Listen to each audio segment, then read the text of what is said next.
Hi.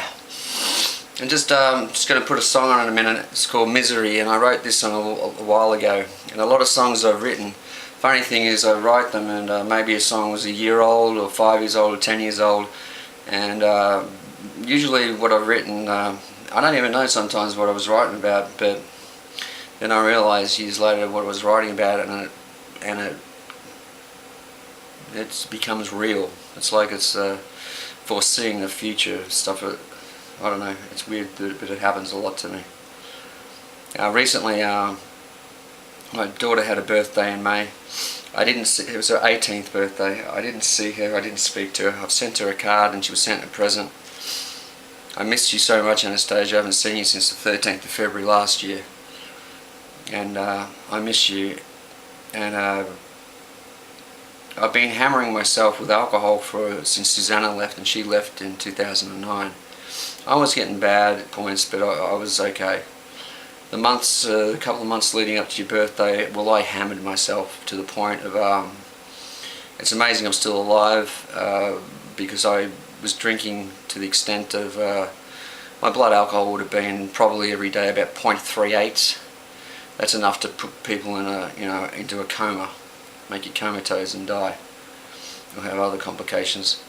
So I decided just after your birthday I would stop drinking, and the doctor I had been seeing said you should go into a rehab and blah blah blah, and I said I'm not going into a rehab full of drug addicts because I won't be able to stand it with my nerves shattered this much.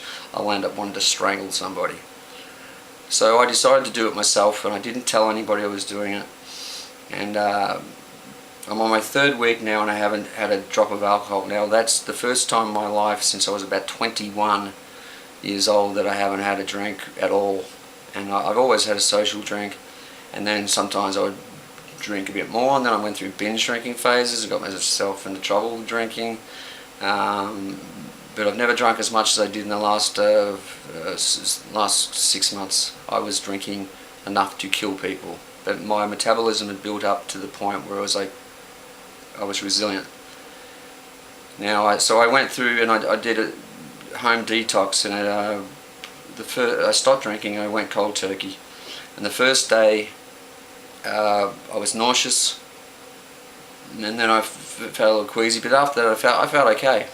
4 days later, well, I was hit with the worst severe cases of delirium tremors that you could ever imagine. I couldn't do anything, I couldn't hold anything. Now I've videotaped all this stuff, and I've videotaped stuff since Susanna left back in the start of 2010. She left December in 2009. I've kept a record of all this stuff, and I'm going to keep it together, and I'm going to put it together, and I'm going to play it. And the reason I've kept it is because one, I want to look back at it myself to know how much I deteriorated, and plus it's also like a for anybody else, don't ever do and be as stupid as what I've done, because I nearly died. It was only a couple of weeks ago. I'm on my 3rd week now and I haven't drunk, and I won't do it again after what happened. I couldn't do anything. It was taking me like a half an hour to log into my computer because I couldn't hit the keys properly. I couldn't type properly, and that's why I stayed away from typing for a while. I couldn't do it, and anything I was doing was taking a long time. I tried to roll. I needed a cigarette. I actually stopped smoking cigarettes at the same time that I stopped drinking, which was a dumb thing to do because I was taking 2 things out of my body, and that made it worse. And then it got to when it was 4 days later when it hit me. I had to have a cigarette, and I tried to roll a cigarette. I went through 15. Tried to roll 15 of them, and I couldn't roll them because every time I couldn't roll them, and every time I got to the point of actually finishing off, my hands would break it in half. So I started to record myself and what I was doing, and then it got to the point where you can see when I start to get bad, but after that I couldn't hold the camera anymore. I was afraid I was going to break my camera, but I couldn't even press record on it. And I said to myself, I'm going to break the camera.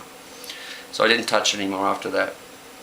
Now, a family member came down, and that was my mother, and she said, you should not be doing it. I'm very honest with her, and she said, you should not be doing this to yourself. You should have consulted with somebody. And she said, will you come and stay with me for a couple of days? I said, no, whatever happens to me, I'm staying. This is where I live. This is my home. And so I stuck it through. She came and she stayed with me the night, and then she cooked me dinner, and I couldn't eat it. I was supposed to eat it with a fork, and she gave me a spoon, and I had to put my head in the bowl, and I still couldn't eat it. It was going everywhere. And then the funny thing is, she said, she takes the spoon off me and she says, "Here, I'll feed you." I said, "No, you're not." And she said, "Well, I used to." I said, "Yeah, very funny, Mum." Anyway, it took me, I couldn't eat it. It took me, by the time I finished it off, it took me 2.5 hours to finish it off. I tried, the cord came out of my modem at one stage, and it took me 45 minutes to put it in. And it's just a telephone clip, basically, clip it in off the telephone line. I couldn't get it in. I could not, my hand, I couldn't get it in. And I tried to dial a phone number, I had to hold my wrist to hold it. My hands were like all over the place. If I picked up a remote control of a television set, it was flying across the room. And then the next morning, after when my mum was there, I started talking to it, and then my speech went. And I started talking like I was disabled. Like I could not speak. Like if I said a word like rope, it would come out like "Whoa." And I suddenly realised now, after going through that, how hard it is when your brain's still working but your body's not doing what it wants to do.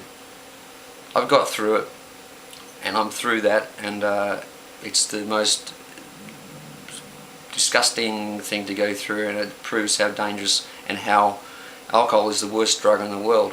Yet the other ones that don't put you through that, they're illegal. Thanks a lot, government. And I'm not saying that because nobody abuses, I'm not saying everybody abuses alcohol, but it is the most destructive form of drug that has been made to man. It's probably even worse than crack if you drink it like I did. And then I found out through when my mother came down, she was in tears. That's why she stayed. She was very upset because she'd read, and what the story is that people that go through a cold turkey detox and don't have any medication or nothing. I had no medication, nothing. I just did it. And 5% of people who do it by themselves on medication will die. And people that don't take any medication that try doing what I did, 36% die. So I just tossed a coin, literally, with my life, and luckily it landed. I always go tails because I don't like the queen's head on the other side. So I flipped a literal life coin, and I got through, and well, that's what happened. Anyway, I've said enough bullshit right now. I will put the other video together because I want to show other people. I mean, there's lots of other people out there who had similar problems, but you never want to get to a stage of what I did, because I actually thought I was going to be stuck like that. I remember saying, I hope the wind doesn't change, because if the wind changes, I will stay like this forever. Because I couldn't speak, I couldn't move, I couldn't do anything. I was getting frightened of my own shadow. I was scared of everything. But I made it through, and I did it. And I'm proud of myself for doing it, because I didn't need anybody else to be there, and I did it. Something. It was a stupid thing to do though, because I could have killed myself. And one of the worst things is like is having a seizure, or you get a blood clot will come get caught, and it'll go into your lungs, it'll kill you, and that's what kills you for cold turkey alcohol shit. So I'll never do that again, what I did to myself, and I just want to see you again, Anastasia. I've lost a lot in the last year and a half. Not seeing you has not made it any easier. I know that I don't like your mother. I don't hate her. I just dislike everything she stands for and she believes in. You got to remember too, I only knew her for 3 months before you were born. I could have walked, but I didn't. I stayed with you, and I taught you how to read.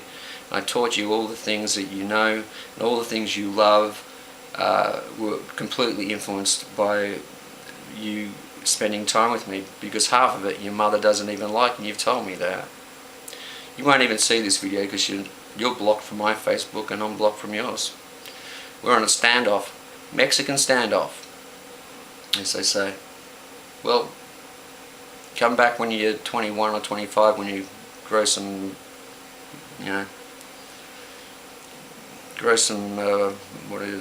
get a bit more maturity into your soul. And I always love you, but you've hurt me, and it's been very painful over the last year and a half, being by yourself and having to. It's been traumatizing, but I'm through all that now, and I'm happy. I've accepted the loss, accepted everything else, and I'm moving on, and I got better things to do than sit here making this video, but I just had to do this because I'm putting this song on. So this is a song I wrote a while ago, which is how I felt. I don't feel like that now, but this is what I was going through for a long time. This is called Misery. And I talk a lot of shit.